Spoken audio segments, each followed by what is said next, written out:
Começa agora um programa que traz tudo sobre o livro mais lido em todos os tempos. Apresentamos O Som do Livro.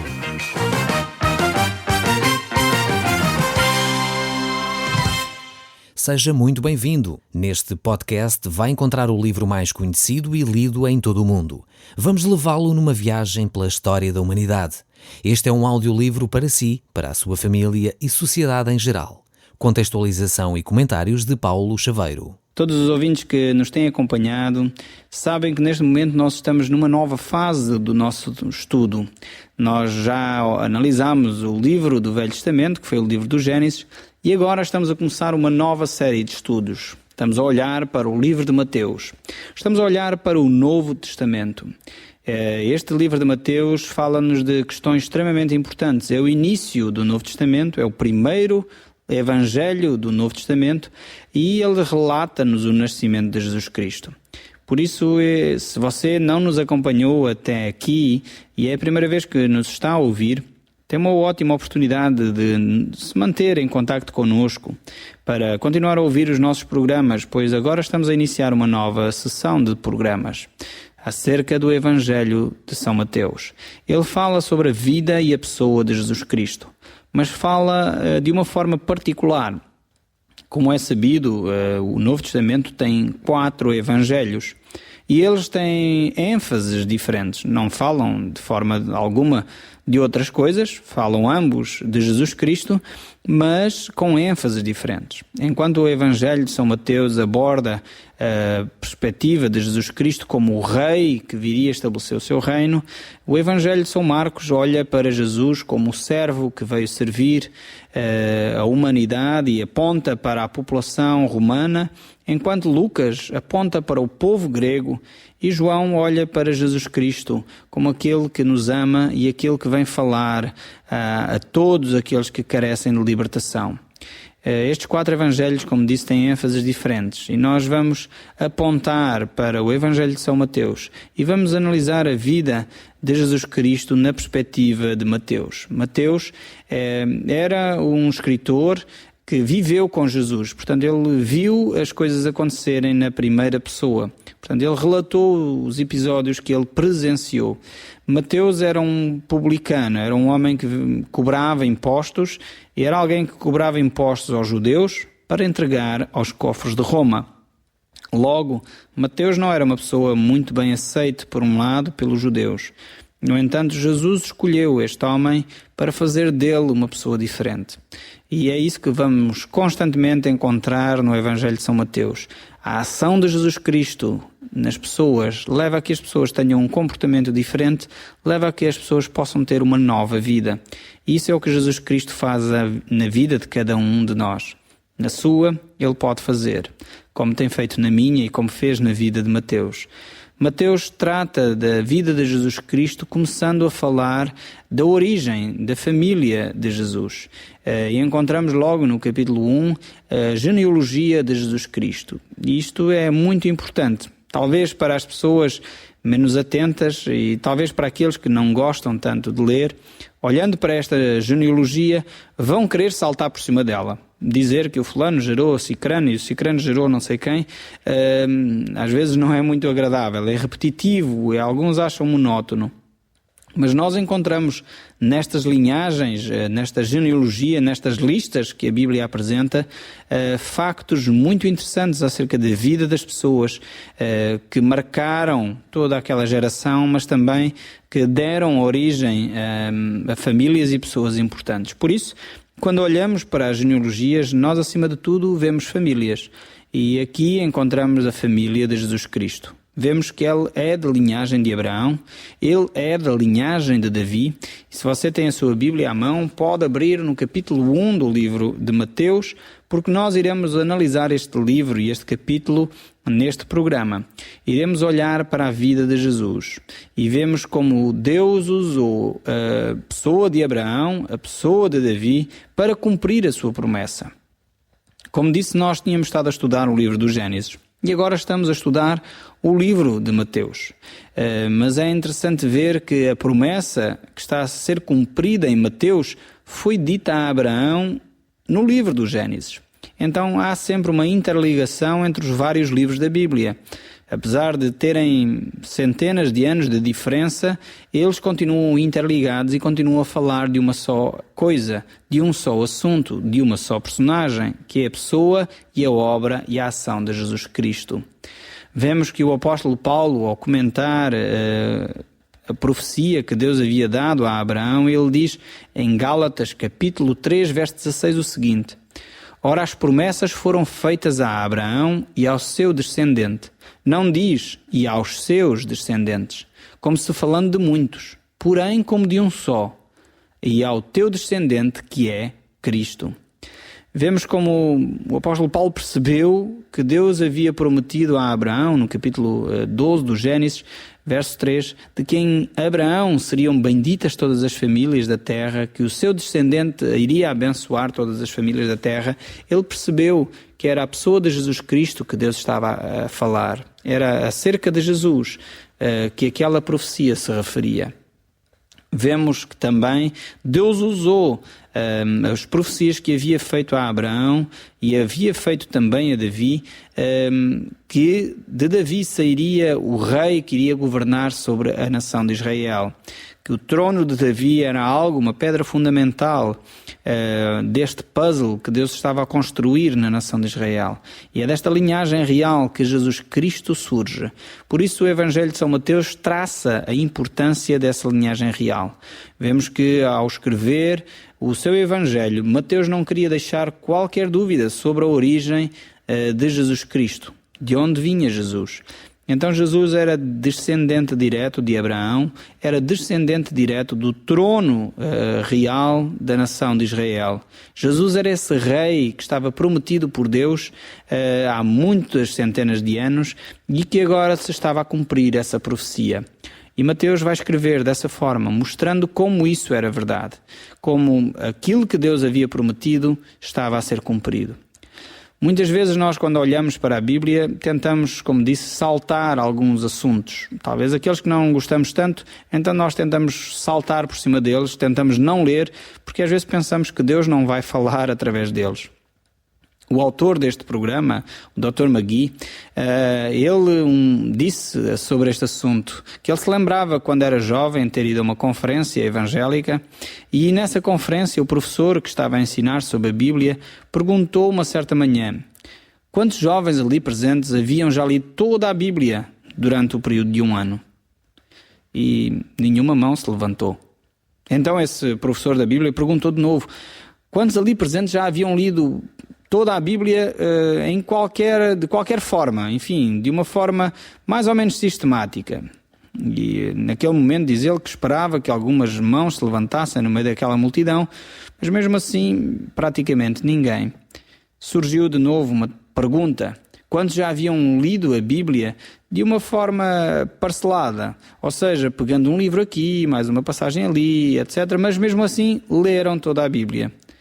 Então levantou-se a mão de um jovem, assim meio hesitante no meio daquela população, pois quase parecia, enfim, ridículo, tanta gente, e praticamente ninguém tinha lido toda a Bíblia.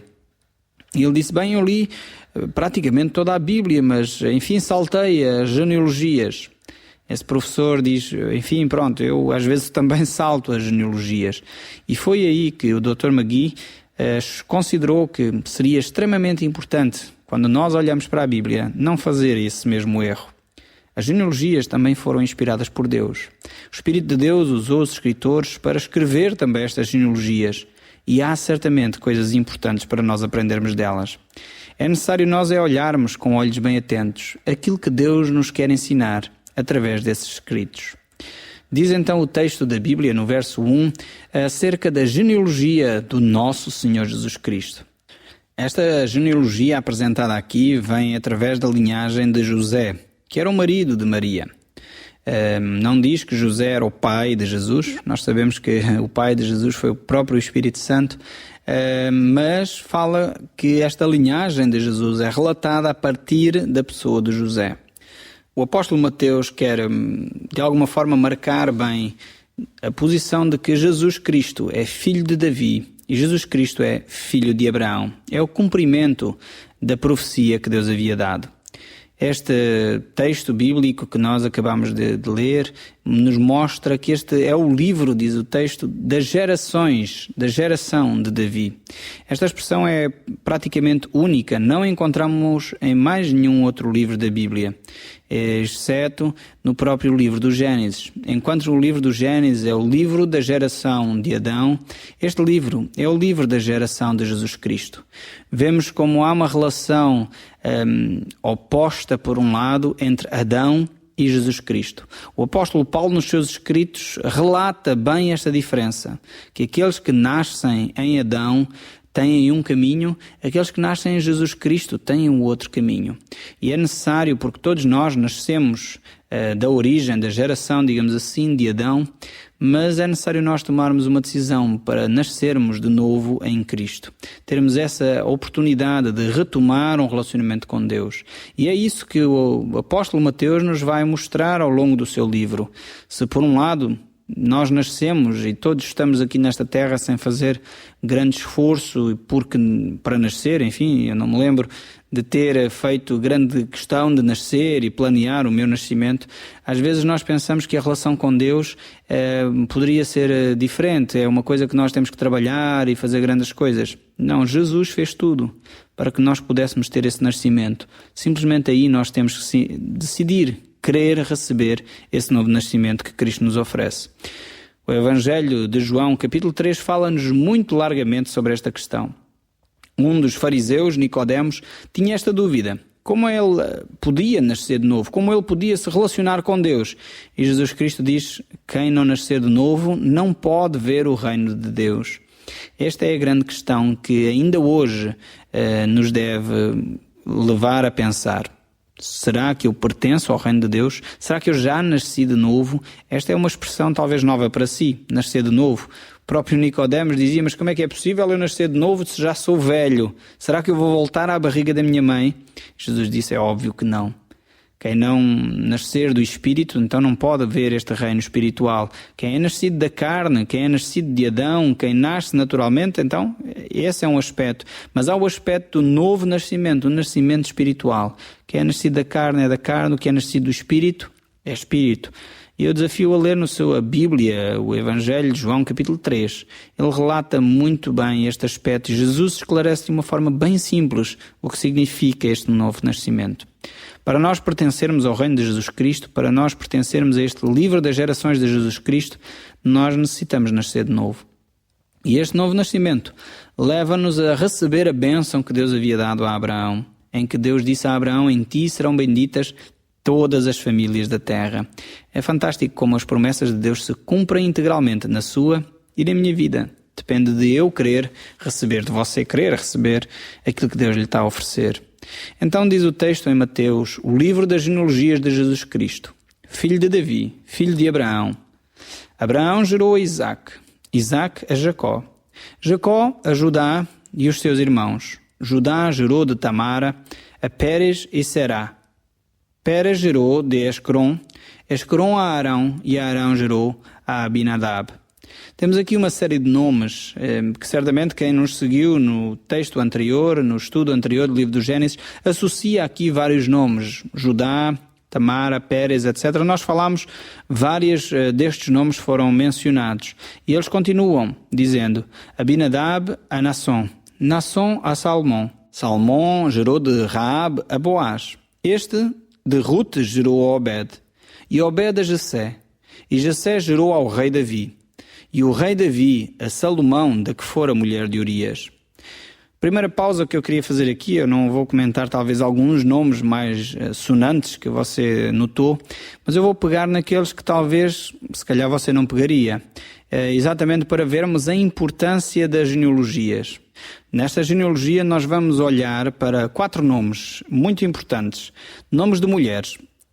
Talvez não fixaríamos nestes nomes, se calhar iríamos querer trabalhar Abraão, Davi, mas nós, como iremos ver essas personagens mais para a frente de uma forma detalhada, agora eu gostaria de fixar nessas 4 mulheres. Temos a primeira, Tamara, que não era de facto alguém que se esperava que entrasse na linhagem de Jesus Cristo. Ela engendrou um plano, certamente como está lembrado no Gênesis número 38, que nós lemos, capítulo 38, como ela arranjou aquele plano para tentar que Judá cumprisse a sua promessa. E ao fazer isso, ela de facto foi encontrada mais justa do que Judá. Não vou deter muito sobre este assunto, porque já tivemos um programa inteiro para falar dele. Mas vimos como Tamara era esposa, tinha sido dada como esposa de um dos filhos de Judá, e Judá agiu incorretamente, os seus filhos agiram incorretamente, mas mesmo assim, apesar disso, Deus teve misericórdia dela, incluiu-a na família de Jesus. Temos uma outra mulher, Raabe, uma mulher que também não era de grande reputação. Raabe era uma prostituta que, quando os espias da nação de Israel foram para espiar a terra prometida, ela acolheu-os em sua casa. E por causa da sua fé, de perceber o plano de Deus para aqueles povos, ela então aceitou seguir o plano de Deus. E vemos o que a Bíblia diz sobre ela. Diz o texto bíblico: pela fé, Raabe, meretriz, não foi destruída com os desobedientes, porque acolheu com paz os espias. Isto nós encontramos naquele texto que nós já temos dito, que é a Galeria dos Heróis da Fé, em Hebreus capítulo 11, verso 31. Diz que ela pela fé acolheu estes homens e acolheu-os em paz, para que eles pudessem ser, de alguma forma, viver seguros e não tivessem sido apanhados pelos soldados daquela época. E por essa razão ela viveu.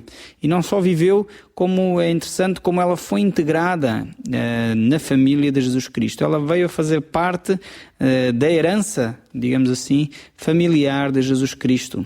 É interessante que Deus dá a oportunidade a todos nós de nos envolvermos na sua família. Hoje em dia, Deus chama filhos àqueles que optam, aceitam pela fé a obra redentora de Jesus Cristo. Aquilo que Jesus Cristo fez para si e por mim. O facto dele morrer e ressuscitar na cruz faz com que você tenha hoje a oportunidade de se envolver e ser aceite na família de Deus. Mesmo talvez quando você pensa, bem, eu não sou uma pessoa que vale a pena se preocupar comigo. Talvez você possa pensar que, enfim, como é que Deus se vai preocupar comigo com este meu feitio, ou com esta minha atitude, ou com este pecado que eu tenho na minha vida, ou com este vício que eu pratico habitualmente. Eu quero dizer que estas mulheres que até aqui mencionamos, provavelmente não eram muito melhores do que você. No entanto, Deus escolheu-as para fazer parte da família de Jesus, para fazer parte do Deus feito homem. E é isto que Deus está a dizer através desta genealogia. Independentemente do seu pecado, o amor de Deus é maior do que qualquer pecado que você tenha cometido. Por isso o amor de Deus pode cobrir esse pecado. O amor de Deus pode apagar a culpa da sua consciência. Por causa desse amor, Jesus pode integrá-lo na sua família. Nós iremos continuar a olhar para esta genealogia. Vamos encontrar uma outra mulher. Esta mulher é a Ruth. A Ruth é incrível, esta mulher, de facto, a atitude dela, como ela se manifesta cuidadosa para com a sua sogra. Na Bíblia temos um livro que é o livro de Ruth, e nós iremos deter-nos, quando for a oportunidade, estudar bem quem foi esta mulher e como ela marcou a diferença na sua geração. A Ruth era uma das mulheres que provavelmente não entraria de novo na linhagem de Jesus Cristo. Assim como Raabe também não faria parte, certamente, da família de Jesus, Ruth também não. Ela não era judia.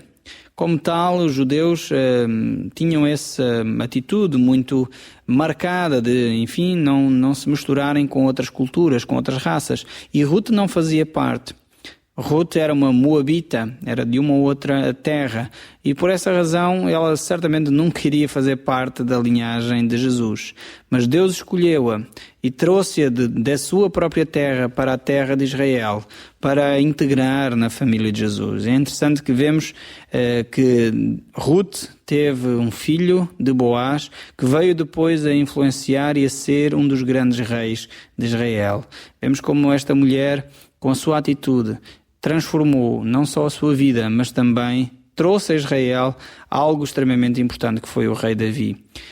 Isto, mais uma vez, faz-nos pensar que nós podemos alterar a nossa vida. As decisões que nós tomamos fazem diferença na nossa vida.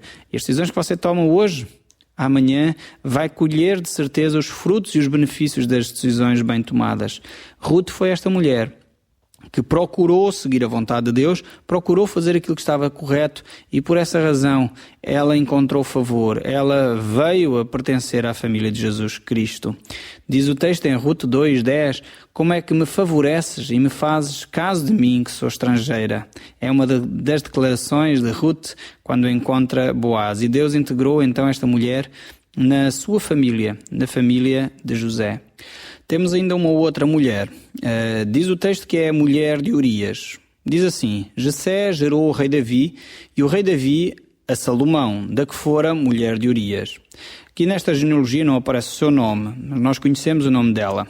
Ela chamava-se Batseba. Era uma mulher que estava junto ao palácio do rei Davi e que Davi cobiçou-a porque ela era mulher casada, mulher de Urias, e desse relacionamento veio nascer um filho. Davi pagou caro o seu pecado.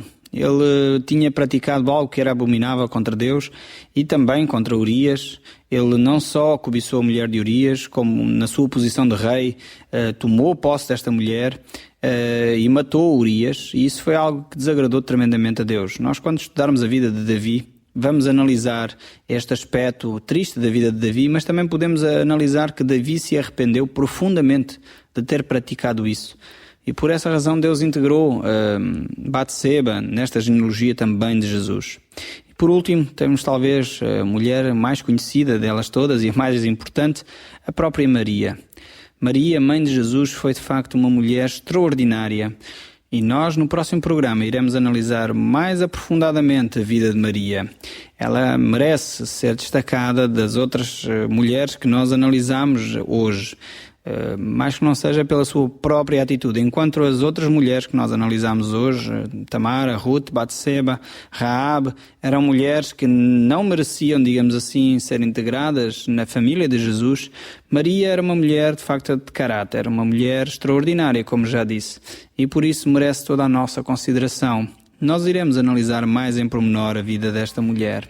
O Som do Livro, uma produção da Rádio Transmundial de Portugal.